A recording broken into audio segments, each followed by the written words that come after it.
도내에서 있었던 주요 소식들을 되짚어보는 강원주간 핫 이슈 시간입니다. 이번 시간도 홍승현 기자와 함께합니다. 안녕하십니까? 네, 코로나19 재확산 조짐이 참 심상치가 않습니다. 관련 내용부터 함께 이야기 나눠볼까요?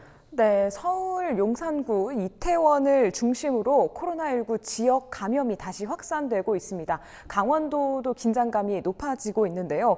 도내에서도 이태원 클럽을 다녀간 확진자가 나오고 또 원어민 교사들이 이태원 클럽을 방문했던 사실이 확인되는 등 긴장이 높아지고 있습니다. 관련 보도 내용부터 보시죠. 춘천의 한 공원입니다. 포근한 날씨 속에 많은 사람들이 모처럼 야외 활동을 즐깁니다. 강도 높던 사회적 거리두기가 생활 속 거리두기로 전환되면서 생기 넘치는 봄의 풍경이 되살아났습니다. 대부분 마스크 착용을 잊지 않았습니다. 거리두기가 느슨해진 곳도 있습니다.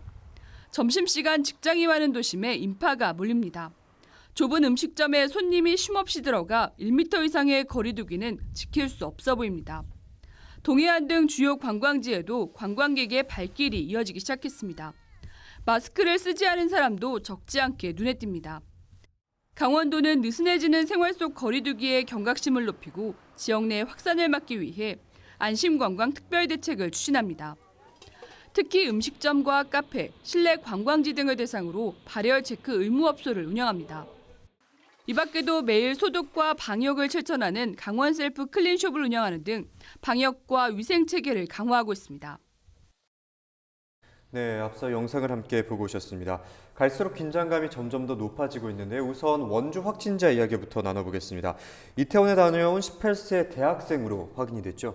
네, 그렇습니다. 이 원주의 확진자는 지난 5일에 서울시 용산구 이태원의 한 클럽을 방문했었는데요. 그 이후에 기침과 가래 등의 증상이 있어서 12일에 선별진료소를 방문을 합니다. 그리고 13일 최종적으로 확진 판정을 받았습니다. 네. 강원도에서는 처음으로 이태원 클럽을 다녀온 코로나19 확진자가 나온 셈입니다. 네.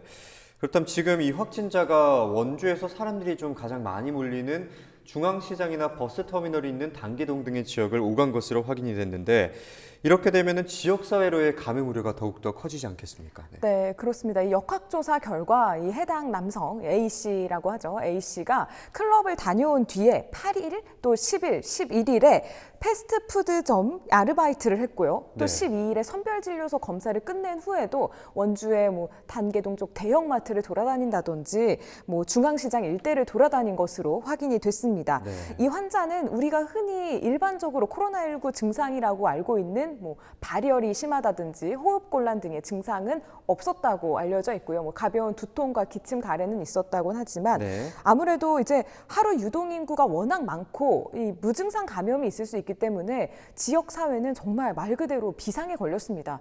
이 확진자가 나온 사실이 알려진 이후로 확진자 동선을 알기 위해서 시 홈페이지가 너무 많은 접속이 몰리다 보니까 한때 서버가 다운되는 일이 발생하기도 했었는데요. 네. 지금은 이 확진자가 다녀갔던 이 대형마트나 패스트푸드점, 음식점 등은 모두 휴업 조치가 내려졌고요. 보건당국은 이제 지역사회에 또 추가적인 감염이 있을 것으로 파악을 하고 조사에 나서고 있습니다. 확진자의 가족들도 검사를 했는데요. 다행히 모두 음성이었다고 합니다. 네, 이렇게 사실 이런 이태원 클럽으로 인한 확진자 증가가 생활 속 거리두기로 전환한 지 며칠 되지 않아서 발생한 건데 좀 진정세를 보이는 시기였던 만큼 시민들의 마음가짐이 좀 느슨해졌다는 이야기가 나오고 있습니다. 네, 또 최근에 좀 날이 더워졌잖아요. 날이 그쵸. 더워지면서 이 마스크를 쓰는 게 좀 갑갑하다 보니까 네. 쓰지 않고 돌아다니시는 분들 길에서 좀 많이 만나볼 수가 있습니다. 네. 또 강원도는 이제 관광지가 있다 보니까 앞선 보도에도 보셨듯이 관광지에 사람들이 정말 많이 오시고 또 마스크 착용하지 않는 그런 모습 보이시는데요. 아직 안심하기는 이른 만큼 좀 마스크나 개인 위생에 좀 철저히 신경 써주시는 그런 성숙한 시민 의식이 좀 당부되는 시기인 것 같습니다. 네, 이렇게 여름까지 지속되다 보니 요즘에는 덴탈 마스크의 수요도 증가하고 있다는 소식이 나오고 있는데 또 지금 계속해서 등교 또한 연기되고 있는 상황인데 학부모들의 고민도 참 많을 것 같습니다. 네, 원래 이제 지난 13일부터 고3부터 순차적으로 등교를 할 예정이었는데요. 이번 집단 감염이 확산이 되면서 또다시 등교가 미뤄졌습니다. 지금 상황 시민들이 어떻게 보고 있는지 좀 이야기를 들어봤는데요. 함께 보시죠. 애들은 안 보내는 게 맞아요. 안 보내, 못 보내요. 이제 여기저기서 다 보이는 데잖아요. 만약에 안전하다 그래도 아직은 저는 안 보낼 거예요. 둘이 보려 그러면 그건 좀 힘들긴 하죠. 힘들긴 한데 건강 생각하면 안 보내는 게 맞다고 봐요. 아직 코로나 치료제 개발된 것도 아니고.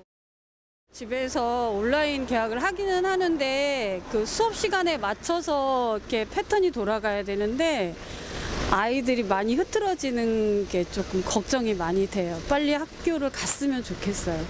저도 고3이기 때문에 아는데 이제 고3 중에 이제 수시 전형으로 이제 대학을 가려고 하는 친구들 같은 경우에는 이제 매우 불리할 수도 있고, 그리고 지금 이제 봉사 기간에서 가서 봉사를 할 수도 없습니다. 왜냐하면 봉사 기간에서 코로나 때문에 그걸 다 막아놨기 때문에.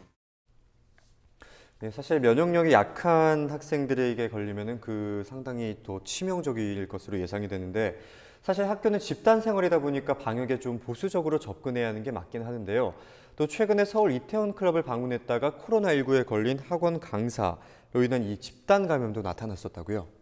네, 그렇습니다. 이제 좀 온라인 강의에 대한 이야기도 좀 추가적으로 좀 나눠보자면 네. 지금 이제 온라인 강의를 계속 진행을 하고 있잖아요. 네. 장단점이 되게 극명하게 좀 나뉘더라고요. 현장에서 여러 이야기를 들어봤더니 네. 장점은 아무래도 이제 온라인이다 보니까 뭐 어려운 부분이 있거나 헷갈리는 부분이 있으면 다시 되돌아서 볼 수도 있고, 또 출석 체크 때문에 이제 시간당 과제를 내야 되는데 이 과제를 하려고 하다 보니까 아무래도 좀 집중도가 높아진다, 이런 이야기도 있었고요. 네. 반면에 이제 단점은 이제 앞에서도 뭐 이제 학부모님이 이야기해 주셨지만 아무래도 이제 실제 수업 같지는 않죠. 어려운 게 있을 때 뭐 물어볼 수 있는 것도 좀 어렵고, 좀 하루 일과가 틀어든다든지 뭐 수업이 잘 안 된다는 지적 계속해서 있어 왔고, 또 아직 해결되지 않은 이 돌봄 문제, 아이를 뭐 맡길 곳이 없는 이 맞벌이 부모의 부담이 계속 가중된다는 점도 계속해서 문제로 남아 있는 것 같습니다.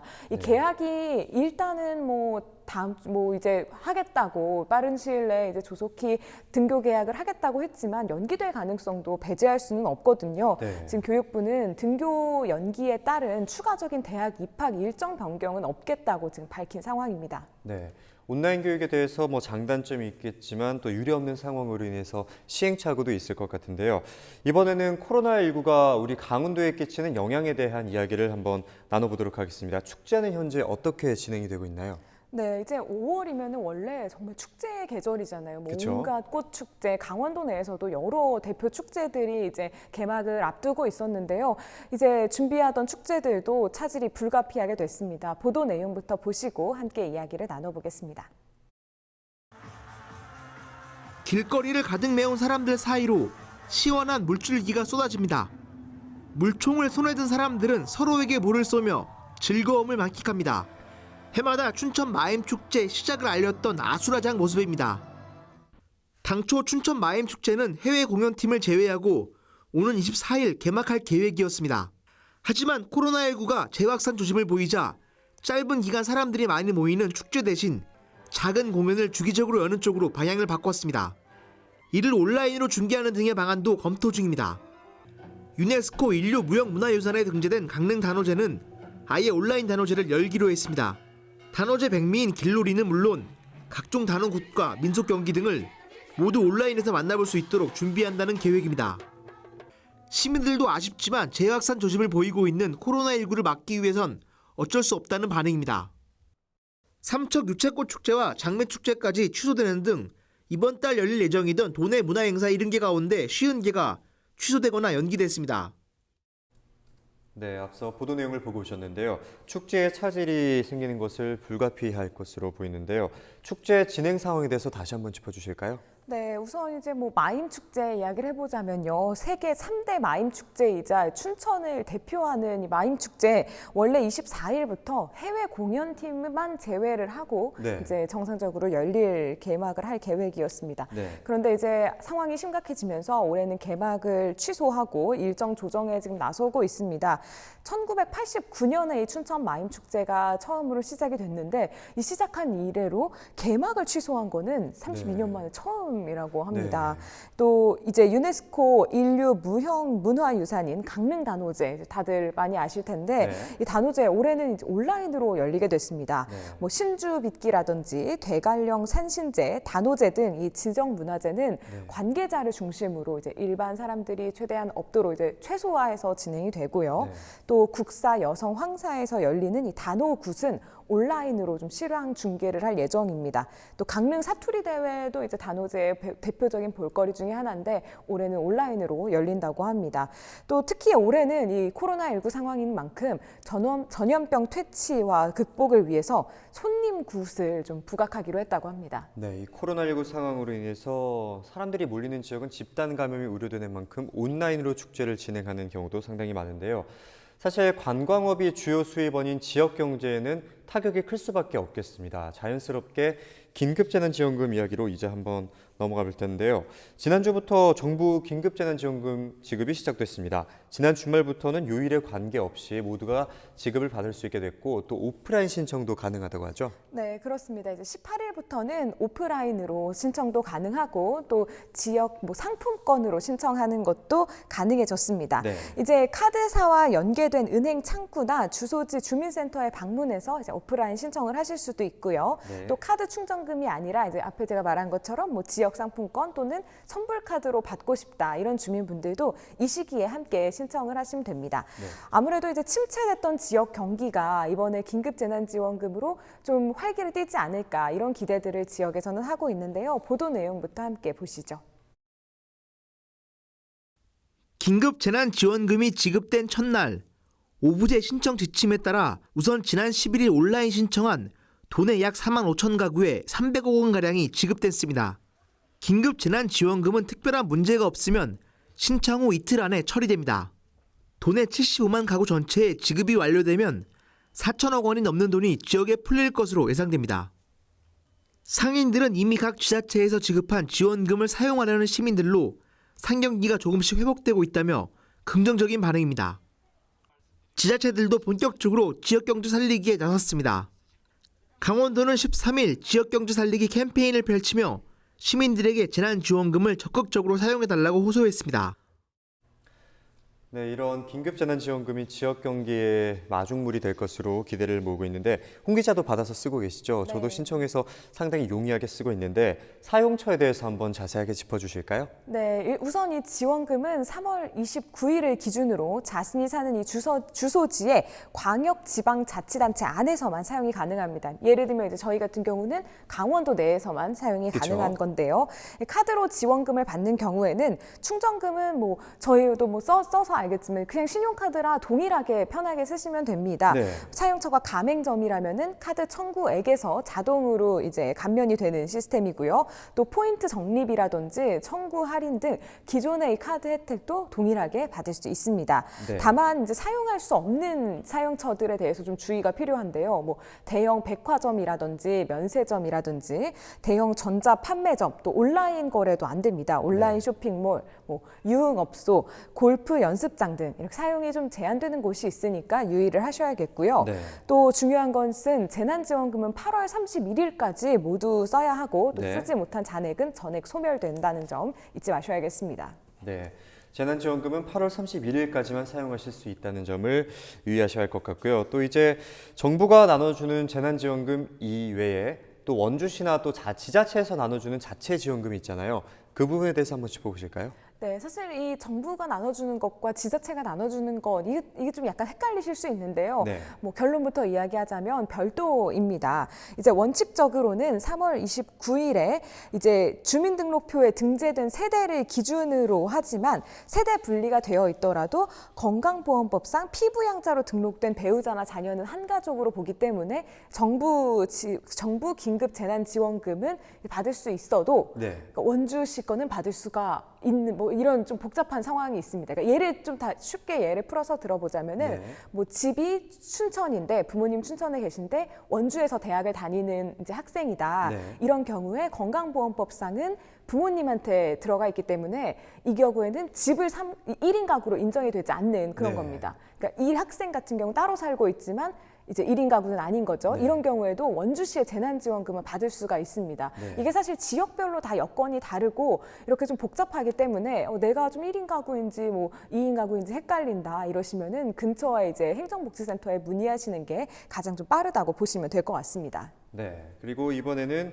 기부에 대한 이야기를 나눠보도록 하겠습니다. 사실 이 기부에 대해서 논란이 많지 않았습니까? 기부에 대해서도 한번 짚어주실까요? 네, 이제 신청 과정에서 기부 의사를 밝히면 기부 뭐 전액이라든지 뭐 일부를 신청해서 기부를 할 수가 있는데요. 기부를 하면은 연말 정산 시에 15%의 세액 공제 혜택을 받게 된다고 합니다. 네.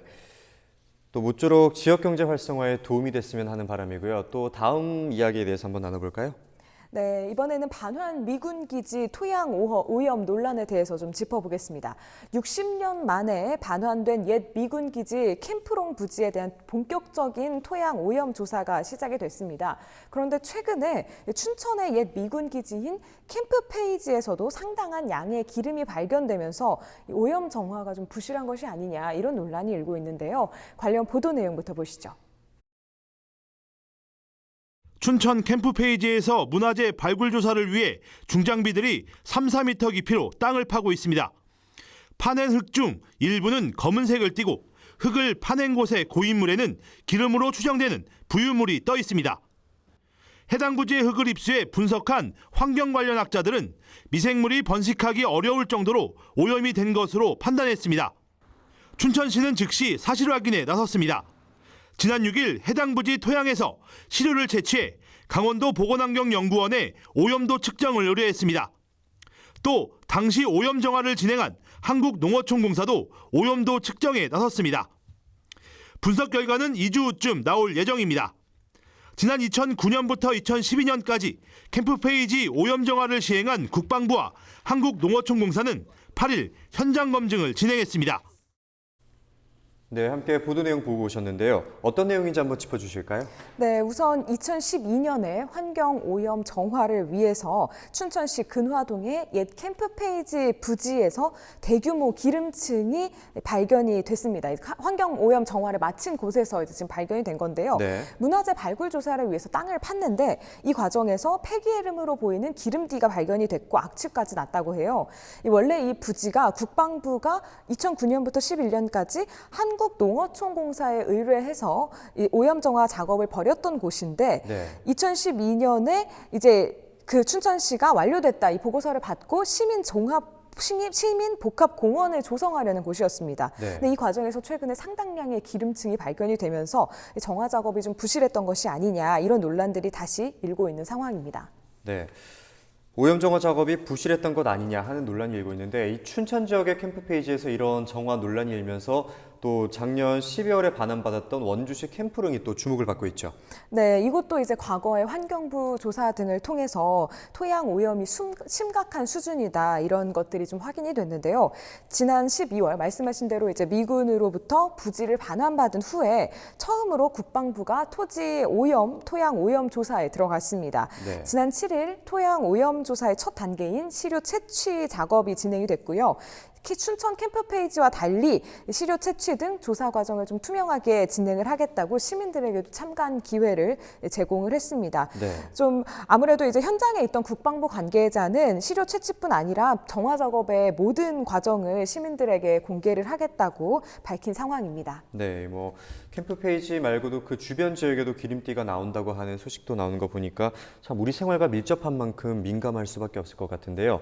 정화 작업이 예정대로 진행된다고 해도 여전히 풀어야 할 숙제는 참 많을 것 같습니다. 네, 그렇습니다. 이제 원주에 있는 이 캠프롱 부지는 오염을 정화하는 데 약 200억 원의 비용이 들어간 것으로 추산이 됩니다. 당장은 정부가 이 돈을 부담을 하게 되는데요. 나중에 미국과 이제 협의를 해서 미국의 책임인 것이 확인이 되면은 비용을 청구하겠다는 계획인데 네. 사실상 이게 가능할지는 좀 전문가들이 의문을 품고 있습니다. 네. 부지를 반환받을 당시에 오염 정화 책임에 대해서 한미가 계속해서 협의한다는 조건을 달기는 했었는데요. 하지만 미군이 부지 환경이 오염됐다는 사실은 동의를 하지만 그 오염 정도가 이제 위험하지 않다며 좀 회피하고 있는 것으로 드러나서 아무래도 좀 정화 작업이 장기화되지 않을까 이런 우려가 나오고 있는 상황입니다. 네.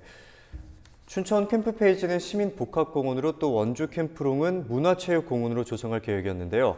시민들의 휴식처로 쓰일 이 공원이 오염돼 있다면 그 피해는 결국 시민들이 입게 되는 건 아닐지 우려스러운 상황입니다. 계속해서 꾸준한 관심이 필요할 것 같습니다. 오늘 이야기는 홍승현 기자와 함께 짚어봤는데요. 말씀 여기까지 듣도록 하겠습니다. 감사합니다.